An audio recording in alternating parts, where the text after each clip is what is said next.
cosas en el suelo y parecía que habían estado buscando algo en la casa. Podría haber sido simplemente un robo frustrado. Yo había estado antes en esa casa investigando robos menores. Habían sido robos de cosas pequeñas, como joyas. Un collar, una pulsera, un reloj, anillos, cosas así.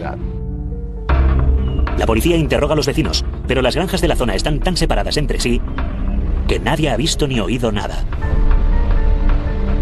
Toda la familia estaba horrorizada, así que realmente no sabíamos qué pensar. Tiffany dice a la policía que su padre estaba viendo la tele y su madre haciendo punto cuando ella salió de casa hacia las 7 de la tarde.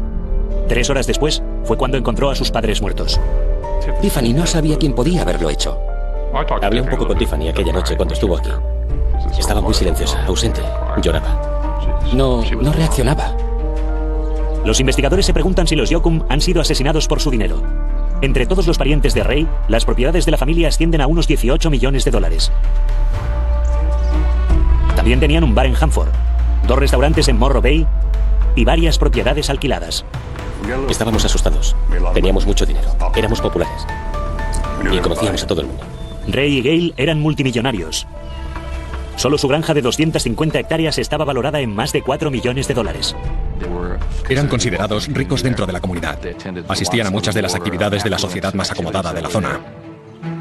En Hanford, California, hay una gran disparidad entre los ricos que poseen la tierra y los pobres que la trabajan. Podía haber sido un trabajador resentido. Realmente no sabes qué pensar, solo puedes hacer suposiciones. Empiezan a circular rumores sobre motivos más oscuros.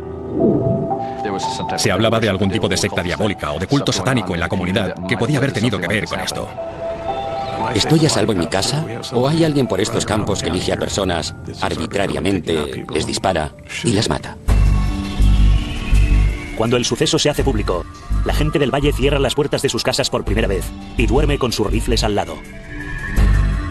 Era algo sin precedentes. La gente estaba espantada por lo que aquello significaba y por la atrocidad de los crímenes. Hanford era un tranquilo pueblo agrícola. No había casi nada en Hanford. Había un viejo cine-teatro al que podías ir, pero sobre todo la gente veía los partidos de básquet del viernes por la noche, los partidos de fútbol. Es una comunidad cerrada donde todos nos conocemos desde pequeños. Todos habían vivido en el mismo rancho los últimos 30 o 40 años. Todo el mundo se conocía. Casi todos éramos buenos amigos.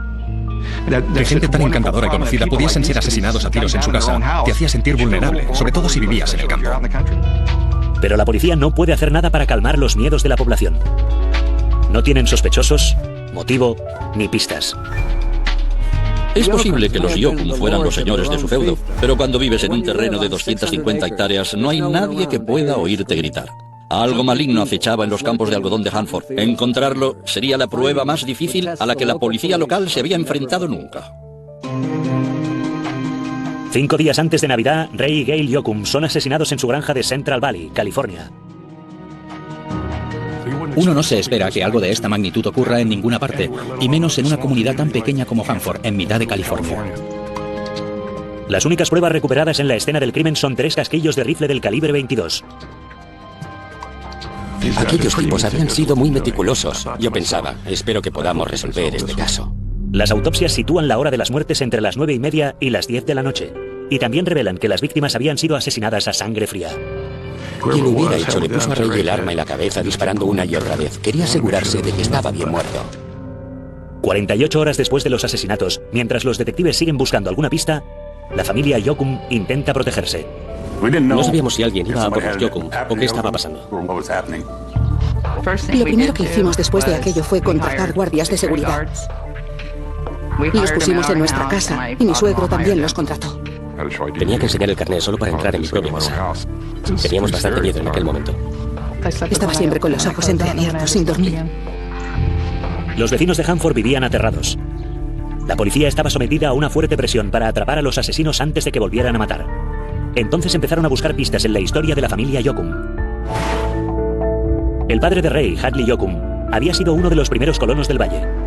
Llegó de Oklahoma en mitad de la Gran Depresión con solo $10 en el bolsillo. Hadley Yoakum llegó aquí con su familia para volver a empezar. Sabía cultivar el campo y aquí fue donde se asentaron. Durante 6 años, Hadley y sus 4 hijos trabajaron incansablemente en los campos de algodón. Mi hermano mayor recogía 350 o 400 kilos de algodón al día. Un trabajador medio recogía unos 200 kilos. Eran de los mejores. Les he oído contar lo duros que fueron aquellos tiempos, lo que costaba comprar comida, mantener a una familia. Todos los hijos trabajaban y ayudaban. Finalmente, en 1942, habían ahorrado lo suficiente para comprar una vieja casa con 25 hectáreas y empezaron a plantar su propio algodón. Mi padre era exigente. Ellos trabajaban mucho. Había muchas familias por aquí que no trabajaban tanto. Hadley empezó a alquilar terreno y después a comprarlo. Y en poco tiempo tenía muchas hectáreas. Desde que era un adolescente, Ray fue un agricultor meticuloso y dedicado. Decían que Ray Yoakum araba los surcos de algodón más perfectos de todo King County. Estaban tan perfectamente nivelados que el agua se quedaba en ellos formando hilos perfectos. Si alguien podía convertir la tierra en oro, ese era Ray. Los Yoakum eran unos granjeros muy ricos y prósperos. Se lo habían ganado. Los Yoakum empezaron a diversificar, añadiendo trigo y judías a sus cultivos. En poco tiempo, la familia estaba ganando mucho dinero. Puede que trabajar la tierra fuera una pasión para Ray, pero Ray también sabía divertirse. Y con todo su dinero, los Yoakum se divertían de verdad, a lo grande. Casi todos los fines de semana nos lo pasábamos en grande. Ray tenía un Corvette muy rápido. Hacía carreras. Tenía una motora para hacer esquí acuático y también para las competiciones. A Gay le gustaba jugar al tenis. Solía jugar al tenis casi todos los días. Y les gustaba esquiar. Tenían un condominio. Los Yoakum se codeaban con la gente más rica e influyente de todo el valle. Asistían a los cócteles más elegantes y se iban de vacaciones a las islas griegas. Pero nunca olvidaron sus raíces más humildes. Gail colaboraba con los 4-H y con la Asociación de Padres. Era representante de los 4-H. Un año fue directora de la Asociación de Padres y pertenecía a un par más de clubs y asistían a niños con discapacidades. Mientras su imperio se seguía expandiendo, los Yoakum parecían tenerlo todo. Pero había una oveja negra en la granja y estaba amenazando con destruir todo aquello por lo que la familia había trabajado tan duramente. Antes de su prematura muerte, Ray y Gail Yoakum parecían haber triunfado. Una granja próspera, una fortuna multimillonaria y mucho tiempo libre. Pero según descubrieron los investigadores, tenían un gran problema que el dinero no podía resolver. Su hijo adolescente, Kevin. Cuando mirabas a Kevin, parecía uno de esos chicos del coro, pero no lo era. Tenía problemas. Kevin era muy callado y reservado cuando lo veía en el colegio. Saludaba, pero siempre estaba cabizbajo. No creo que se metiera en muchos problemas hasta que se hizo mayor. Al principio era un buen chico, pero después empezó a ir con malas compañías, supongo. Mientras que su hermana mayor, Tiffany, era estudiosa y trabajadora, Kevin era lo contrario. Nunca tuvo un buen trabajo en el rancho. Lo único que Ray le dejaba hacer era barrer la granja, limpiar. Eso no le gustaba. Su padre era un jefe exigente y quería que su hijo trabajara duro, como él había trabajado y como toda su familia había trabajado siempre. Al parecer, Kevin no había heredado ese gen. El pequeño ingrato no tenía la menor intención de sudar. Solo quería disfrutar de la fortuna de la familia, ir a la playa y divertirse con sus amigos. Los Yoakum lo intentaron todo para motivar a su hijo. Terapia familiar, mano dura e incluso sobornos. Sus padres le habían comprado un Trans Am. Si eras un adolescente en aquellos años, un Trans Am nuevo lo era todo. Su padre le dijo, puedes pagarlo trabajando en el rancho. Pero faltaba al trabajo, no hacía nada. Entonces, ¿qué hizo su padre? Le quitó el coche. Ray era un hombre bastante duro. Era un padre muy severo, y eso a Kevin no le gustaba. Kevin dijo, si no puedo tener el coche, nadie va a tener el coche. Cogió una maza y lo destrozó. Pinchó las ruedas. Ese era el tipo de problemas que tenía Ray con Kevin. A los 15 años, Kevin abandona la casa de sus padres y se muda con algunos amigos de su clase. Él y sus padres apenas se hablaban. Estaba deseando irse tanto como sus padres que se fuera. Les resultaba muy difícil controlarle. Sé que al final a Ray estaba empezando a asustarle. Era como si Kevin tuviera una bandera roja con muchos interrogantes. La policía lleva a Kevin a comisaría para interrogarle. Él admite que no se llevaba bien con sus padres, pero niega con vehemencia haber tenido nada que ver con los asesinatos.